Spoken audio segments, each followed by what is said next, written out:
আমরা এই মুহূর্তে দাঁড়িয়ে রয়েছি পান্ডুয়া ব্লকের মন্ডলা গ্রামে। হ্যাঁ, এই মন্ডলা গ্রামেই আজ এক পুকুর খনন করার সময় এক দুষ্প্রাপ্য এক মূর্তি উদ্ধার হয়েছে। যেটা সাধারণ মানুষ প্রথমে মাটি খননের সময় বিষয়টা জানতে পারে এবং এরপরই তারা সকলে আসে এবং এসে সেই মূর্তিকে উদ্ধার করে। পরবর্তী ক্ষেত্রে দেখা যায় এই মূর্তি নিয়ে আসে স্থানীয় এক মন্দির, সেই মন্দিরে, এবং সেখানেই তার পূজা অর্চন করা হয়। আজকে উপস্থিত হয়েছিলেন হুগলি রুরাল পুলিশের ডিএসপি ক্রাইম সিআই মগরা সহ পান্ডুয়া থানার ওসি। পাশাপাশি এখানে উপস্থিত হয়েছিলেন পান্ডুয়ার বিডিও, তিনিও নিজে এখানে এসেছিলেন। এক কথায় বলা যেতে পারে এই যে মূর্তি যে পাওয়া গেছে পান্ডুয়া ব্লকে, এক প্রকার এই মূর্তি ঘিরে এই এলাকায় একটা মেলার পরিবেশ তৈরি হয়েছে।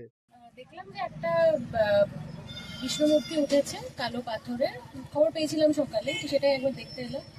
তো ওখানে তো দেখলাম গ্রামবাসীরা সেটা নিয়ে খুবই সবাই খুব উৎসাহিত, এটাই দেখলাম। এবার বাকিটা আমরা জানিয়ে রেখেছি আমাদের ঊর্ধ্বতন কর্তৃপক্ষ, তারা যারা অ্যাপ্রোপ্রিয়েট অথরিটি আছেন এটার, যারা এইসব নিয়ে ডিল করেন প্রত্নতাত্ত্বিক জিনিসটা, তারা এখন দেখে বলবেন যে এটার অ্যাকচুয়ালি এর কি ভ্যালুয়েশন বা এর কি গুরুত্ব, সেটা তারা না দেখলে তো আমরা বলতে পারবো না, দেখে দেবেন।